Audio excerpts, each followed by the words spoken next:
আসসালামু আলাইকুম। 10তম বিসিএস থেকে 46তম বিসিএস এর প্রশ্ন ব্যাংক সমাধান করার যে সিরিজটি আমরা শুরু করেছিলাম তার ধারাবাহিকতায় আজকে আমরা কনজাংশনের প্রশ্ন সমাধান করব। আচ্ছা, চলুন সমাধান শুরু করি আমরা।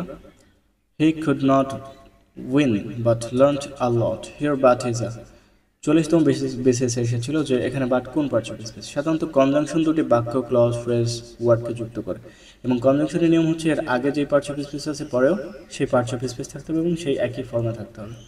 তো বাচ্চার আগে উইন ভার্ব আছে, পরবর্তীতে লার্নড ভার্ব আছে। তো উইন এখানে বেস ফর্ম কেন? কারণ কুড নটের পরে কুড হচ্ছে মডেল অক্সিলারি, এরপরে ভার্ব বেস ফর্ম হয়। তো কুড যেহেতু পাস্ট, এখানে লার্নডও পাস্ট ফর্ম হয়েছে এবং যেহেতু কনজাংশনের রুল ফুলফিল করছে বাট, এখানে বাট হচ্ছে এখানে কনজাংশন। যদি এরকম দুই পাশে যদি সমজাতীয় ওয়ার্ড, ক্লোজ, ফ্রেজ না থাকতো তাহলে এটি কনজাংশন না হয়ে অন্য কোনো পার্টস অফ স্পিচ হতো। ওকে, এরপর দেখি 2 নম্বর প্রশ্নতে কি বলা হয়েছে। I have read the book dash you lent me. তো বলা হয়েছে যে আমি সে বইটা পড়েছি যেটা তুমি আমাকে দিয়েছিলে। তাহলে যেটা তুমি আমাকে দিয়েছিলে বস্তুর জন্য উইচ বা দ্যাট বসে, তো এখানে উইচ নেই, দ্যাট আছে, so that is the right answer. But এখানে বি দেওয়া, it is wrong.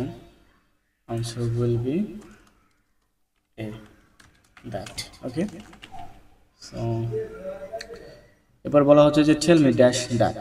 Okay okay, তো এখানে অপশনগুলোতে আছে whom told you that, that told you, এরপর হচ্ছে who told you, told you. Told বা টেল এটা যেহেতু ভার্ব এবং এটা বলার ব্যাপার, বলে মানুষ, বস্তু বলতে পারে না, এই কারণে দ্যাট এটা বাদ। তাহলে কি হবে? হু হবে। তো সাধারণত দুটি যদি মেইন ভার্ব থাকে, এখানে টেল বা টোল্ড এটা হচ্ছে একটা মেইন ভার্ব এবং টেল এটা হচ্ছে একটা মেইন ভার্ব। দুটি মেইন ভার্বের জন্য সাবজেক্টও দুইটা প্রয়োজন। ইম্পারেটিভ সেন্টেন্স এর আগে একটা আছে অলরেডি, যার কারণে এর আগে ইউ লুকানো আছে, এই কারণে এখানে দরকার নেই, এটা একটা আছে লুকানো। পরবর্তীতে যে এখানে যে টোল্ড, এর আগে আরও একটা সাবজেক্ট লাগবে এবং যেহেতু ভার্বের সাবজেক্ট হিসেবে বসেছে তাই প্রোনাউনের সাবজেক্টিভ ফর্ম বসবে এবং হুম এবং হু এর মধ্যে সাবজেক্টিভ ফর্ম হচ্ছে হু, এখানে who is the right answer. So total সেন্টেন্সটি হবে যে tell me who told you that. ঠিক আছে? ওকে, স্পেসিফিকভাবে বলছে কারণ এই ব্যক্তিটা নির্দিষ্ট আকারে চলে আসবে। ওকে, এরপরে হচ্ছে as they waited Rahim argued against war. As they waited Rahim argued against war dash. তো এখন বলছে যে এখানে কোনটি কারেক্ট আনসার হবে। এখানে একটু গ্যাপ রেখেছিল যে গ্যাপে আবার কোন আনসারটা বসবে। ওকে, তো এই বাক্যগুলো হচ্ছে ওয়াইল দিয়ে তৈরি করে এবং ওয়াইলের দুটো রুলস আমরা জানি। ওয়াইলের পরে ভার্ব থাকলে আইনজি হয় এবং ওয়াইলের পরে সাবজেক্ট থাকলে verb was were plus ing হয়, মানে পাস্ট কন্টিনিউয়াস টেন্স হয়। সেটা একমাত্র সিতেই আছে, যেমন ওয়াইল এরপরে ভার্ব নেই, ভার্ব থাকলে আইনজি হতো, যেহেতু ভার্ব নাই এখানে কি আছে হিজ ব্রাদার, সাবজেক্ট আছে, এই কারণে কি হবে ওয়াজ ওয়ার প্লাস আইনজি হবে, মানে পাস্ট কন্টিনিউয়াস হবে এবং ওয়াইলের ডিমান্ড ফুলফিল করেছে সি নাম্বারে, C number is the right answer. Number 5 হচ্ছে dash glass is for all practical purposes its molecular structure is that of a liquid. So এখানে সাধারণত যেহেতু সলিড একটা ওয়ার্ড আছে এবং লিকুইড একটা ওয়ার্ড আছে, দুইটির সম্পর্ক যেমন যেহেতু বিপরীতধর্মী, এই কারণে বিপরীতধর্মী সাধারণত ওয়ার্ডকে কানেক্ট করার জন্য যে লিঙ্কার বা কনজাংশনগুলো ব্যবহৃত হয় সেগুলো হচ্ছে দো, অল দো, ইভেন দো, বাট, এগুলো।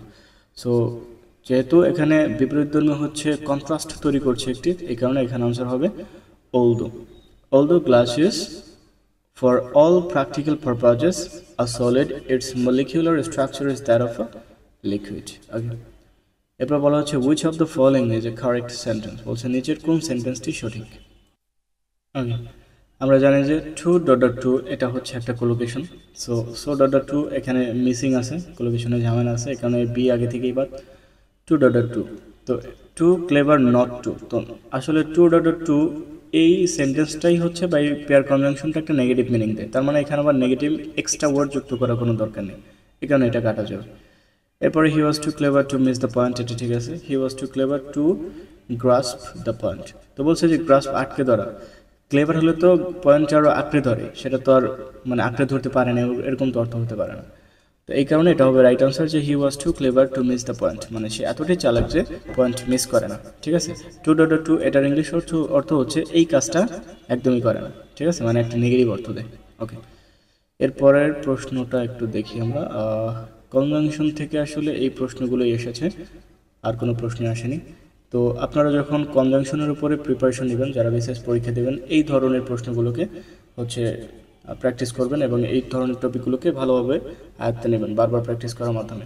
অন্য কোনো কিছু পড়ার দরকার নেই, একদম ভাষা উপর থেকে প্রশ্ন হয়। এই উপরের জিনিসগুলো না পড়ে একদম ডিপ জিনিসগুলো পড়তে গিয়েই আসলে সমস্যাটা হয়ে যায়। তখন আর বেসিসে উপর থেকে প্রশ্ন আসলে, বেসিক থেকে প্রশ্ন আসলে আনসার করা যায় না। একদম বেসিক থেকে জেনে রাখবেন, ইনশাল্লাহ সবগুলো প্রশ্নে আনসার করতে পারবেন। ওকে, নেক্সট অন্য কোনো টপিক নিয়ে দেখা হবে। সবাই ভালো থাকবেন, সুস্থ থাকবেন। আসসালামু আলাইকুম।